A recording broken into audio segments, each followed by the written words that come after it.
ഒരു നാട് നശിക്കുന്നത് തിന്മ ചെയ്യുന്നവരെ കൊണ്ടായിരിക്കില്ല, പകരം തിന്മ കണ്ടിട്ടും പ്രതികരിക്കാത്തവരെ കൊണ്ടായിരിക്കും. അതിരുകൾ ആവശ്യമാണ്, അത് അഹങ്കാരമല്ല. അനുവദിക്കാതെ മറ്റൊരാളും നമ്മിൽ അധികാരം കാണിക്കില്ല. ജീവിക്കണം, തോൽപ്പിച്ചവർക്ക് വേണ്ടിയല്ല, ജന്മം തന്നവർക്ക് വേണ്ടി. കാരണം നമ്മുടെ തോൽവി ഒരിക്കലും ആഗ്രഹിക്കാത്തവരാണ് അവർ. സ്വന്തം മനസ്സിൻ്റെ മനോഭാവം അനുസരിച്ചായിരിക്കും നമ്മൾ കാണുന്ന കാഴ്ചകളുടെ ഭംഗി. നമ്മുടെ ലോകം സ്വയം കണ്ടെത്തുക എന്നുള്ളത് നമ്മുടെ കർമ്മമാണ്. അതിനുവേണ്ടി നമ്മളെ സമർപ്പിക്കുക എന്നത് ധർമ്മവും. നല്ല ആത്മനിയന്ത്രണമുള്ള ആളുകൾ അവരെ പ്രലോഭിപ്പിക്കുന്ന സാഹചര്യങ്ങളിൽ സമയം ചിലവിടാറില്ല. പ്രലോഭനത്തെ അതിജീവിക്കുന്നതിലും എളുപ്പം അതിനെ ഒഴിവാക്കുന്നതാണ്. ജീവിതം വളരെ ലളിതമാണ്. നിങ്ങൾ എന്ത് കൊടുക്കുന്നുവോ അത് നിങ്ങളിലേക്ക് തന്നെ തിരിച്ചു വരുന്നു. ഓർമ്മപ്പെടുത്തി ആരെയും കൂടെ നിർത്തേണ്ടതില്ല. നമ്മൾ കൂടെ വേണമെന്ന് ആഗ്രഹിക്കുന്നവർ പറയാതെ തന്നെ കൂടെയുണ്ടാകും. പറഞ്ഞു തരുന്നതിന് അറിഞ്ഞു തരുന്നതിൻ്റെ ആയുസ്സോ ആത്മാർത്ഥതയോ ഉണ്ടാകണമെന്നില്ല. അവഗണിക്കുന്നവരെ പിന്തുടരാതിരിക്കുക. കാരണം നിങ്ങളുടെ സാന്നിധ്യം ആവശ്യമായിരുന്നുവെങ്കിൽ ഒരിക്കലും അവർ നിങ്ങളെ അവഗണിക്കില്ലായിരുന്നു. ഓരോ സൗന്ദര്യത്തിനും അത് കാണാൻ എവിടെയോ ഒരു കണ്ണുണ്ട്. ഓരോ സത്യവും കേൾക്കാൻ എവിടെയോ ഒരു കാതുണ്ട്. അതുപോലെ ഓരോ പ്രണയത്തിനും അത് സ്വീകരിക്കാൻ എവിടെയോ ഒരു ഹൃദയമുണ്ട്.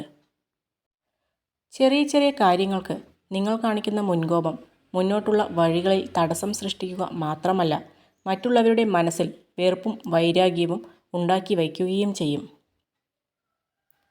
നിങ്ങൾക്ക് ജീവിതത്തിൽ വെളിച്ചം വേണമെങ്കിൽ നിങ്ങളുടെ സ്വന്തം വിളക്ക് കത്തിക്കുക. മറ്റുള്ളവരുടെ വിളക്കിൻ്റെ സഹായത്താൽ ജീവിതം പ്രകാശിക്കുന്നില്ല. മറ്റുള്ളവരെ കരയിച്ചു നേടിയ എല്ലാത്തിനും കരച്ചിൽ കൊണ്ട് തന്നെ കടം വീട്ടേണ്ടി വരുമെന്ന് എപ്പോഴും ഓർക്കുക. നാം എന്നും തനിച്ചാണ് എന്നതാണ് പരമാർത്ഥ സത്യം. സ്വന്തമായി ഒന്നുമില്ല എന്ന് മനസ്സിലാക്കുക. നിങ്ങളെ ചുറ്റിപ്പറ്റിയുള്ളതെല്ലാം താൽക്കാലികമാണ്. നിങ്ങളുടെ ഹൃദയത്തിലെ സ്നേഹം മാത്രമേ ശാശ്വതമായി നിലനിൽക്കൂ. ചിരിക്കുക, കാരണം നിന്റെ ദുഃഖം നിനക്ക് മാത്രമേ ദുഃഖമായിട്ടുള്ളൂ. കേൾവിക്കാർക്ക് എന്നും കേട്ടുകഥകൾ മാത്രമാണ്. ചിലപ്പോഴൊക്കെ നമ്മുടെ ഭാഗത്ത് തെറ്റുണ്ടാവില്ല, പക്ഷെ ശരിയാണെന്ന് തെളിയിക്കാൻ കഴിയുന്ന വാക്കുകൾ നമ്മുടെ പക്കലില്ല.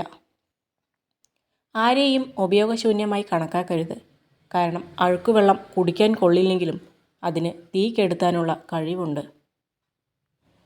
നമ്മുടെ തെറ്റുകളും കുറവുകളും മറ്റൊരാൾ തിരുത്താൻ നമ്മളെ നിർബന്ധിക്കാതെ നമ്മൾ തന്നെ സ്വയം കണ്ടെത്തി തിരുത്താൻ ശ്രമിച്ച് മുന്നോട്ട് പോകുമ്പോഴാണ് ജീവിതം സന്തോഷവും സമാധാനവും ഉള്ളതായി തീരുന്നത്. യഥാർത്ഥ സുഹൃത്തുക്കളെ ഒരിക്കലും നമ്മൾ മറക്കരുത്. നമ്മുടെ ആവശ്യങ്ങൾക്ക് അവർ നമുക്ക് താങ്ങായതുപോലെ അവരുടെ ഏതൊരു ആവശ്യങ്ങൾക്കും നമ്മളും അവരുടെ കൂടെ നിൽക്കണം.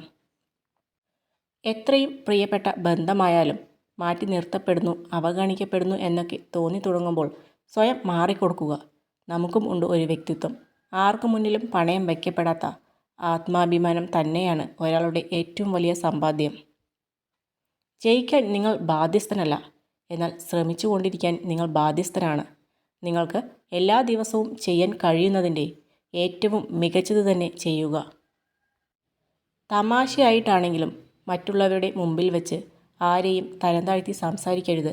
മുഖഭാവത്തിൽ അവർ പ്രകടമാക്കിയില്ലെങ്കിലും ഉള്ളിൻ്റെ ഉള്ളിൽ ഒരുപാട് വേദനിക്കുന്നുണ്ടാവും. പകർന്നു നൽകിയത് പകരം വയ്ക്കാനാവാത്ത സ്നേഹമാണെങ്കിൽ പറത്തിവിട്ടാലും തിരികെ നമ്മളിലേക്ക് തന്നെ പറന്നിറങ്ങും. ഉറച്ച തീരുമാനങ്ങൾ എടുക്കാൻ പഠിക്കണം. മുഖം നോക്കാതെ മറുപടി പറയാൻ കഴിയണം. ഇത് രണ്ടും സാധിക്കാത്തവർ ജീവിതത്തിൽ മുന്നോട്ടു പോകാൻ ഒരുപാട് പ്രയാസപ്പെടും.